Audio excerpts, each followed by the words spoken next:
Okay, this is something that I think we need to address because for far too long we've been doing this for the longest and we haven't gotten anything out of it. And anybody who thinks that they've gotten anything out of it, whether it's individually or collectively, really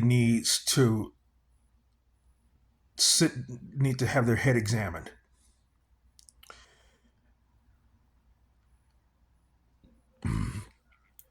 We need to stop being forgiving. Yeah, yeah. I've as a child I've never been forgiving. I've never been into the belief of forgiveness. Do I think people should be forgiven for things?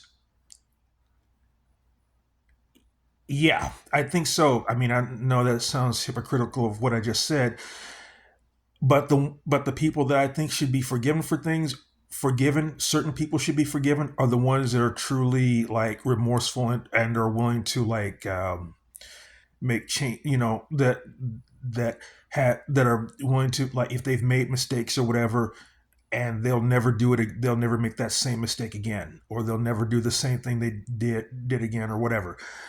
But people that who have committed like horrible acts, or they've said things that are irredeemable. No, no, they shouldn't be. Case in point, people like Candace Owens.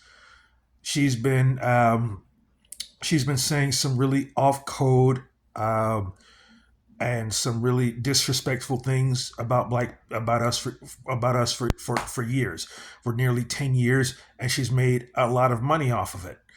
And the problem of that is she will go to black outlets, media outlets like the Breakfast Club, and so on, just to get an audience. And those black media outlets, more or less, are more or less very they're entertainment driven. They're never going to ask her the tough questions. I think the only person that could have asked her the tough questions at the on the Breakfast Club was God, what's her name? God, I can't get her name, but she was real tough. She was really tough with Larry Elder, and unfortunately, Teslin Figueroa. She's the only person that could ever hold Candace Owens' feet to the fire and not accept the bullshit out of her. Charlemagne the God, and DJ Envy, they're not going to do that. The thing about it is, for the most part, when they interview people like Larry Elder, like um, Biden, Biden, Harris, Kamala Harris. Let's see who else. Nimrata Hauer. I'm not gonna call her by her American name because no, she doesn't deserve that. Uh, when they interview people like that, political people who are either political or they're not in the business of entertainment, they stumble and fumble. But let it be a rapper or a celebrity or something like that, then yeah, that's what they're good at, because they're good at entertainment. They're not good at interviewing like people who are like political pundits or politicians. They're terrible at that. Like I said, the only person out of that group that was worthy was Teslin Figueroa. I hope I pronounced her last name. I really hope I did. Probably didn't. Forgive me, please. Uh, she's the only one that could have ever forced her to answer correctly, or that would make her, that would just put her in the hot seat. Those two clowns couldn't do that. And isn't DJ Envy? Shouldn't he be in prison right about now with these scams? I think he should be in prison. He should be in prison. And again, Charlemagne, when he didn't respond to Joe Biden's really disrespectful comment not being black if you don't vote for him, that was really bad. But you want to know what was really bad about what was really worse than that? He let Larry Elder of all people punk him out by bringing that up. He let Larry Elder punk him. I would never let these people. I would never let these people interview anything. I wouldn't even let them. They don't deserve to be interviewed. They don't deserve to interview like serious people. They really don't. How they were able to ever get Farrakhan on their show will always be beyond me. Because I don't. I'm not a Farrakhan supporter, but like, come on now. Yeah, I don't know how they got him, but still, the fact of the matter is, you let Larry Elder, of all people, punk you out. That's something I would if I ever let someone like Larry Elder punk me in a debate like that, I wouldn't want to show my face any damn where. I'd be too ashamed. I'd be too ashamed to do it. Why would I want to show my face after I let this coon let a coon like that punk me? Why would I do it? And going back to Candace Owens, we need to going back to my initial discussion here. We need to stop forgiving people, even if they're. We need to stop not just people like Larry Elder and Candace Owens. We need to stop forgiving people who have royally screwed us over, who has made a history of cheating us and not paying us what we owe, and then gaslighting us. I think when they ask us for forgiveness, that's gaslighting right then and there. We need to stop that. We need to stop that. But somehow I seriously doubt that's ever going to happen, because unfortunately we've been hardwired to forgive anything that's ever been done to us. We've been hardwired to let people keep hurting us. Another problem that we have that I wish we could just get rid of, the whole calling ourselves the niggas. I wish we could do that. We will rationalize why we do that all day long, all day, every day. I love my mother. My mother is gone. I wish I had her back. But one of the things I never could appreciate about my mom was the fact that although she stopped using profanity, she stopped swearing, she still used the word nigger. She still did that.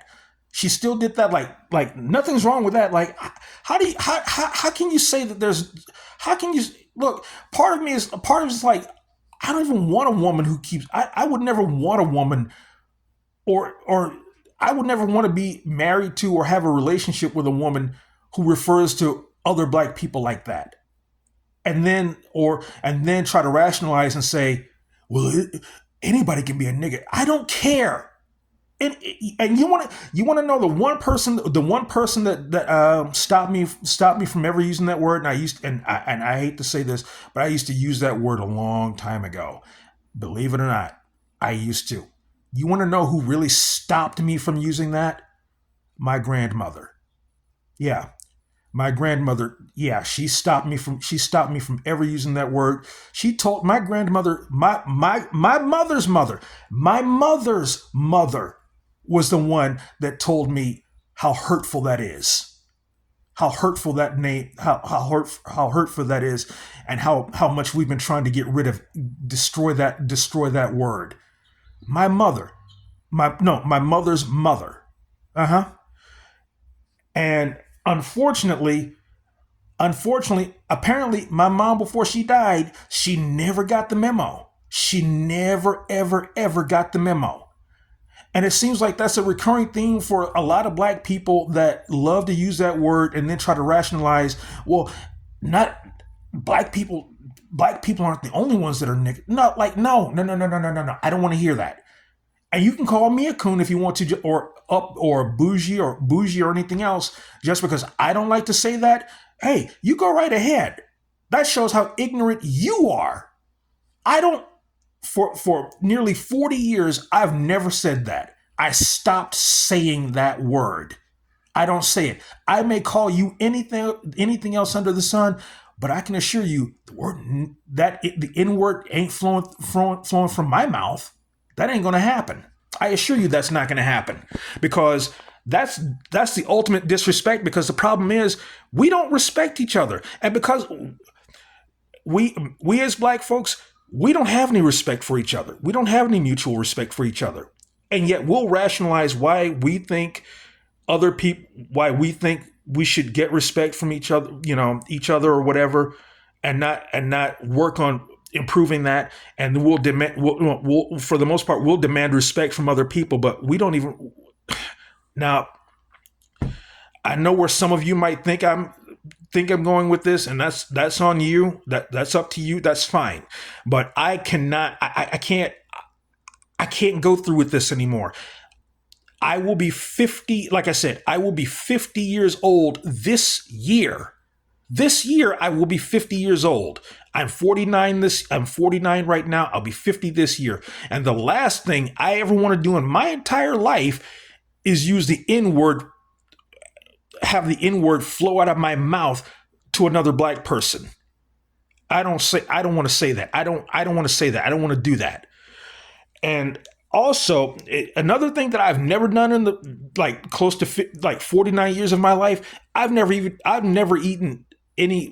had, you know what? Here's another thing I've never done. I've never ate chitlins before. Yeah, I hope to go another 40 or 50 years not touching that trash. I'm bringing that up because, for one thing, we'll rationalize why we eat that too. The point is, we need to stop with this whole forgive and forget bullshit, because other races of people never forgive and forget when they get hurt, when people hurt them.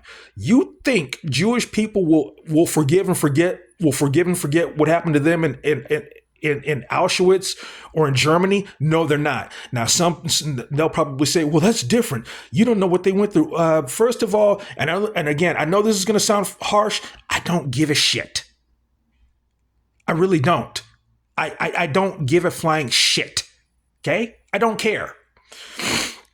Because here's the thing. Here's the problem with that. Yes. No, here's the thing. Here's the thing I can agree with. Yes, they've had it rough. Yes, 6 million of them died. Yes, they've had a lot of problems. They've gone through pure hell. But guess what? Other races of people have gone through pure hell too. Especially us. We've gone through hell as well. But where's our justice? Where's our justice? We don't get it. Well, OJ got his justice, but guess what? Everybody was so pissed off at the fact that he got away with something that most people normally get away with. They couldn't handle it. And going back to that whole incinerating his brain thing, I still think that's horrible. You let psychopaths and killers get away with all kinds of shit, but yet somehow, some way, somewhere, you won't let this man's brain go. Get the fuck out of here. I'm sick of humans.